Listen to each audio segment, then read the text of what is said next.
Good afternoon, everyone. I'm Sergeant Go, your lecturer for today. Today, my topic that I'm going to discuss is about the conflict management. So, what is conflict management? The definition of conflict management is it is the process of limiting the negative aspects of conflict while increasing the positive aspects of conflict. The aim of conflict management is to enhance learning and group outcomes, including effectiveness or performance in an organizational setting. It is also the process by which disputes are resolved, where negative results are minimized and positive results is prioritized. To be able to understand more about conflict management, Kenneth Thomas and Ralph Kilman, the conflict pioneers, developed 5 conflict resolution strategies. These strategies people can use to handle conflict. So these are the 5 resolution strategies. There's avoiding, competing, compromising, accommodating, and collaborating. Now, when we say avoiding is when people just ignore or withdraw from the conflict. They choose this method when the discomfort of confrontation exceeds the potential reward. The potential reward of resolution of the conflict. While this might seem easy to accommodate, for the facilitator, people aren't really contributing anything of value to the conversation and may be withholding worthwhile ideas. So when conflict is avoided, nothing is resolved, right? The next one is competing. Competing is used by people who go into a conflict planning to win. They are assertive and not cooperative. This method is characterized by the assumption that one side wins and everyone else loses. It doesn't allow room for diverse perspectiveness into a well-informed total picture. Competing might work in a sports war, but it's really a good strategy for group problem solving. And the next one is accommodating. Accommodating is the strategy where one party gives into the wishes or demands of another. They're being cooperative, but not assertive.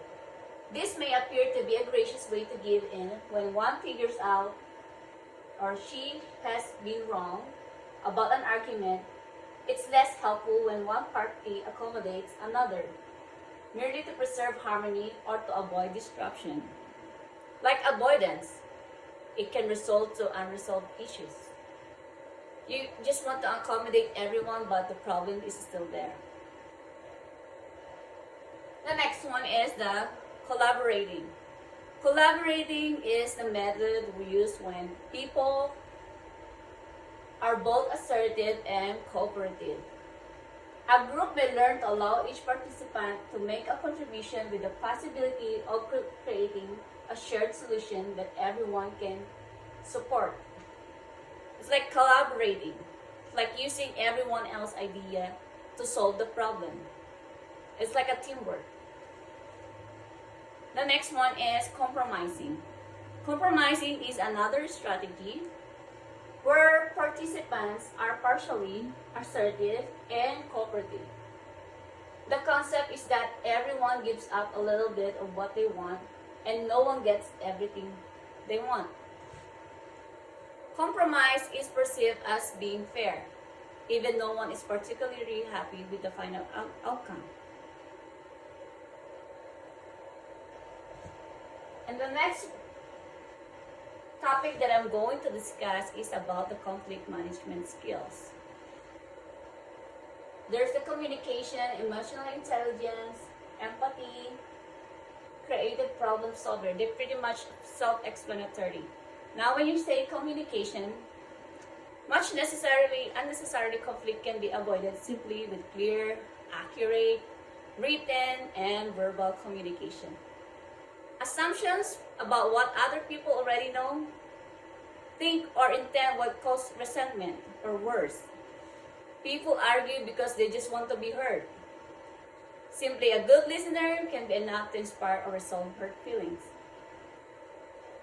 The next one is the emotional intelligence.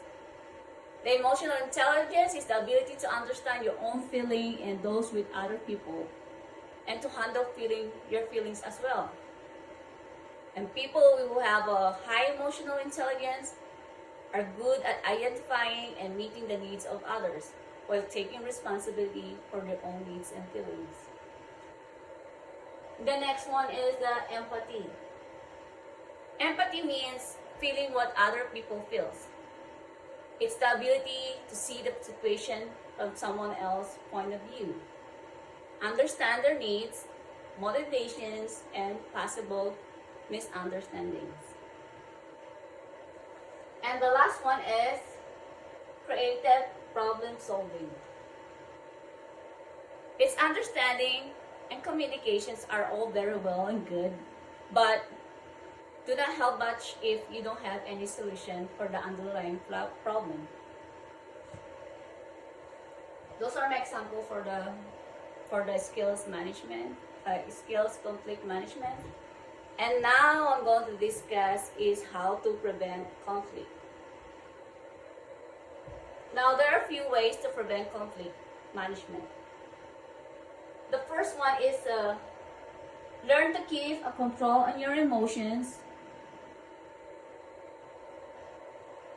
Never get too hyper or overreact as it leads you to nowhere.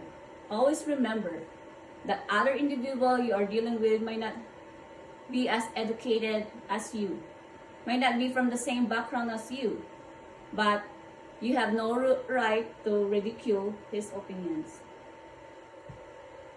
The next one is be a good and patient listener.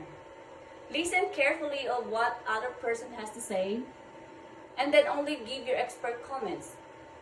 Even though you don't agree to his suggestions, don't just start fighting. Instead, sit down and discuss with other people. The next one is never be rigid at any point. Instead, be flexible and try to find out an alternative. Always try to find an alternative solution. The next one is learn to keep a control on your tongue. One must think before he speaks.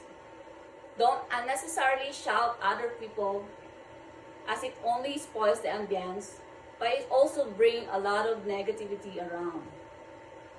Soften your voice while interacting with others and learn to adjust with other people. And the last one is the effective communication. Effective communication doesn't always expect the other person to understand everything on his own.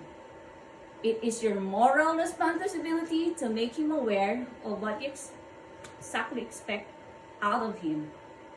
And every individual has the right to express his views and opinions. And you have no right to criticize other people. If you respect other people or individual, you will get respect in return. Remember that it's a small sorry can work wonders and prevent conflicts and unnecessary tension. So guys, always remember that prevention is better than cure. So this ends my topic for today. I discussed about the conflict management, their skills, and then preventing conflict management. Do you guys have any questions? Alright, thank you so much. That's end my lecture for today. Again, this is Sarah Go, and thank you so much.